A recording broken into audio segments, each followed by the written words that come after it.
हमारे प्रयागदास जी महाराज हुए। प्रयागदास जी का भाव कैसा था?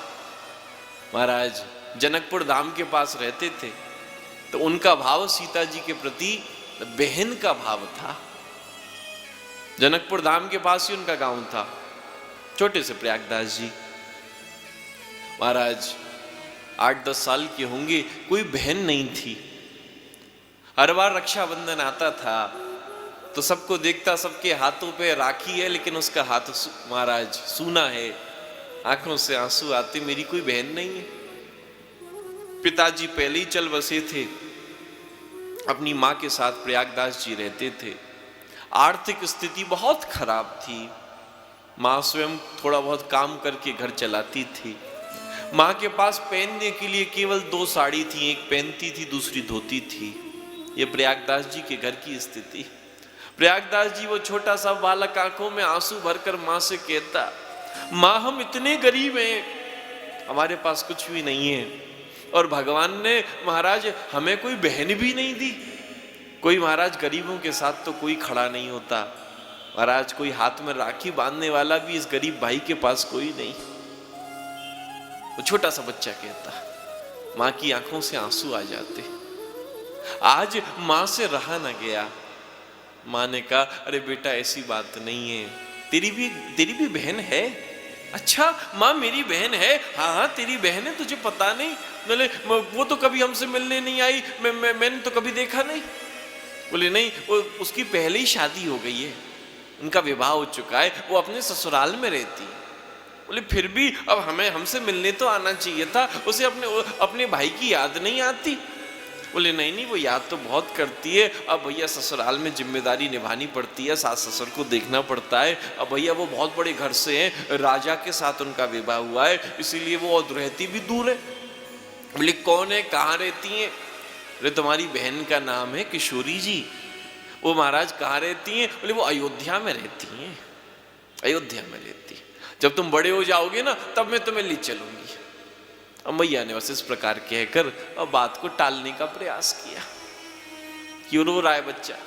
अब तो प्रयागदास जी के दिमाग पे वही घूमने लगा कि मेरी बहन अयोध्या में रहती है, अब तो कुछ भी हो, अब तो अयोध्या पहुंचना है, अब तो अयोध्या जाना है।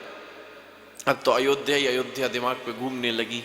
अब तो कहते भैया हम अभी नहीं चल सकते, हम आज नहीं चल सकते।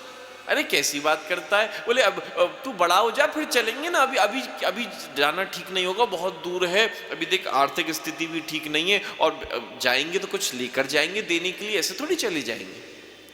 अब इस प्रकार मैया ने तो कह दिया। रात्रि हो गई, मैया तो सो गई, लेकिन प्रयागदास जी नहीं सोए। वो नहीं सोए कि मुझे तो अपनी बहन से मिलने जाना है। और माँ को बिना बताए, और माँ की वो जो साड़ी सूख रही थी उसी साड़ी को तय किया कि जब बहन मिलेगी और बहन जब हाथ में राखी बांधेगी तो देने के लिए कोई ना कोई तोहफा तो होना चाहिए, और तो कुछ है नहीं। तो माँ की वो साड़ी ही बगल में दबाकर वो छोटा सा प्रयागदास अयोध्या की ओर चला गया कि बहन से मिलूंगा। देखते देखते महाराज इतनी लंबी यात्रा करता हुआ अयोध्या पूछता हुआ भैया जैसे तैसे अयोध्या में महाराज पहुंचा है। दिव्य रूप से अयोध्या में प्रयागदास जी का आगमन हुआ। वहां वो पूछते हैं, भैया हमारी बहन रहती हैं किशोरी जी, सीता जी यहाँ पर रहती हैं? लोग कहते हैं हाँ सीताराम जी का मंदिर है, वो रहा मंदिर। बोले नहीं वो मंदिर वाली नहीं है हमारी तो बहन है, वो तो घर में रहती है, मंदिर में नहीं रहती। हमारी माँ ने बताया है, वो हमारी बहन सीता जी हैं, वो यहाँ पर रहती है। सबसे पूछते करते और भैया सब यही कहते, तो मंदिर है उनका सीताराम जी का, जाओ दर्शन करिए। वो कहता नहीं हमारी मंदिर वाली बहन नहीं। ऐसा प्रयागदास जी का छोटा सा महाराज, आयु भी कम थी, ऐसा उनका भाव। पूरा दिन हो गया लेकिन भैया उनको जगह नहीं मिली, उनको पता नहीं मिला। अब तो आंखों में आंसू भरकर रोते थे, दुखी होते। बोले माँ सही कहती थी कि मुझे आना ही नहीं चाहिए था, वो बड़े लोग हैं, वो भला इस गरीब भाई से क्यों मिलना चाहेंगी? माँ सही कहती थी कि मुझे नहीं आना चाहिए था, वो गरीब भाई से क्यों मिलेगी? और दुखी हो गए, अब मैं चला जाऊंगा, सुबह होते ही यहाँ से चला जाऊंगा। आंखों में आंसू भरकर रोते रोते एक पेड़ के नीचे बैठे और भैया रात्रि हो गई। उसी समय उनको नींद आ गई। महाराज सोए, जैसे ही मध्य रात्रि हुई उन्हें महाराज सोते सोते ही महाराज आवाज आई किसी बड़े हाथी के चलने की। तो महाराज आंख खुली तो देखा सामने इतना विशाल महाराज सफेद रंग का हाथी सामने से चला आ रहा था। एकदम से उसे देखकर घबरा गए महाराज। ऐसी ज्योति ऐसा प्रकाश सामने से महाराज निकल रहा था, आंखें चुदी आ रही थी, कुछ दिख नहीं रहा था। इतने में आंखों को पहुंच पहुंच कर देख रहे हैं, बार बार मरोड़ मरोड़ कर देख रहे हैं। तब देखा कि महाराज सामने से वो विशाल हाथी आ रहा है, आसपास सैनिक अंगरक्षक सामने साथ खड़े हैं। देखते देखते महाराज कुछ सैनिकों ने सीढ़ी लगाई और सीढ़ी में से ऊपर से महाराज दिव्य रूप से सीताराम जी ऊपर से उतरे और उतर के उनके पास पहुंचे। प्रयागदास जी को तो कुछ पता ही नहीं है, वो तो चुपचाप खड़े हैं। राम जी ने आगे बढ़े और राम जी ने कहा, प्रयागदास ये तुम्हारी बहन सीता देखो तुमसे मिलने आ गई। प्रयागदास बस देख रहे हैं, राम जी को देखते हैं, सीता जी को देखते हैं। बोले ना, ये मेरी बहन नहीं हो सकती। बच्चे का मन देखिए, बच्चे का भाव। प्रयागदास जी कहते हैं, बोले नहीं ये मेरी बहन नहीं हो सकती। राम जी कहते हैं, क्यों बहन क्यों नहीं हो सकती? बोले इतने समय बाद जब बहन भाई से मिलती है तो ऐसे चुपचाप खड़ी नहीं होती, उसकी आंखों से आंसू भी बहते, वो रोती भी है। और जैसे प्रयागदास जी ने कहा, सीता जी की आंखों से आंसुओं की धारा बहने लगी, वो भी महाराज रोने लगी और दिव्य रूप से प्रयागदास जी को हृदय से लगा लिया। प्रयागदास जी की आंखों से भी आंसू बहने लगे। अरे बहन इतने वर्ष हो गए, अरे तुम तो हमें भूल गई। सीता जी कहती है, मैं कैसे भूल सकती हूँ, और माँ कैसी हैं? बोले सब अच्छी हैं, आपको याद करती रहती हैं। उन्होंने मुझे बताया ही नहीं, मुझे तो अब पता चला, तो मैं बस दौड़ा दौड़ा चला आया। महाराज ऐसा अद्भुत भाव सीता जी की, सीताराम जी की, प्रयागदास जी के ऊपर अद्भुत कृपा हुई है। महाराज हाथ में राखी बांधी है और बदले में वो उनको साड़ी देने लगे, ये बहन मैं तेरे लिए लाया। सीता जी कहती है, मैं जानती हूं कि मेरी माँ के पास केवल 2 साड़ी है और तू उनमें से ही एक साड़ी ले आए हो। ठाकुर जी कृपा से, माँ की आशीर्वाद से सब कुछ बढ़िया है, सब कुछ है, यहाँ पर किसी की आवश्यकता नहीं है। इस साड़ी को तुम उन्हीं को लेके जाओ, उन्हीं को देना, मैं जल्दी आऊंगी उनके पास, मैं जल्दी आऊंगी। महाराज ऐसा कहकर दिव्य रूप से प्रयागदास जी देखते रह गए। सीताराम जी दोबारा से हाथी पर बैठे हैं। देखते देखते वो दृश्य अंतर ध्यान हो गया। प्रयागदास जी की अपलक नेत्रों से महाराज ऐसा लग रहा है कि वो छवि उनके सामने जम ही गई है। वो अपलक नेत्रों से केवल वहीं देखते चले जा रहे हैं। देखते देखते सुबह हो गई, वो उनका शरीर बिल्कुल शिथिल हो गया, वैसा कि वैसे ही वहां बैठे हुए। इतने में एक साधु आए, संत आए, वो समझ गए कि प्रयागदास के ऊपर कृपा हुई है। प्रयागदास को थोड़ा सा स्वस्थ किया, अपने आश्रम में ले गए कि यहाँ पर भैया थोड़ा समय आराम करो।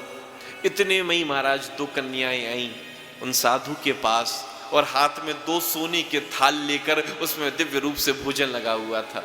खूब प्रसाद लेकर आई कि हमारे यहाँ सत्यनारायण भगवान की कथा थी तो मैया ने प्रसाद भेजा है, आप इसको पा लेना और आराम से प्रसाद पाना, बर्तन लेने हम बाद में आ जाएंगे। सोने के पात्रों में भैया भोजन देकर गई। साधु भी समझ गए ये महाराज कुछ और नहीं, एक बहन अपने भाई का स्वागत कर रही है। महाराज दिव्य रूप से प्रसाद पाया है। अब भैया प्रसाद तो पा लिया, बर्तन लेने कोई नहीं आया, बर्तन लेने कोई नहीं आया। संत तो समझ गए कि भैया ये तो कोई और नहीं, सीता जी का प्रसाद रूप में ही उन्होंने भिजवाया है। अब वो प्रयागदास जी से कहने लगे कि इन सोने के पात्रों को तुम ले जाओ, ये तुम्हारे लिए भेजे हैं। बोले नहीं नहीं, मैं कैसे ले सकता हूँ। बोले मैया डांटेगी कि बहन के घर से ले आया। ना ना ना ना ना, मैं नहीं ले सकता कुछ, मैया डांटेगी। बोले महाराज आप ही रख लो। बोले मेरा रखने का तो अधिकार ही नहीं बनता, मैं कैसे रख सकता हूं। तो दिव्य रूप से सीताराम जी का ही स्मरण कर कर उन पात्रों को वहीं पर महाराज वशिष्ठ कुंड में उनको प्रवाहित कर दिया, वहीं पर उनको डाल दिया। प्रयागदास प्रसन्न होकर वापस आए।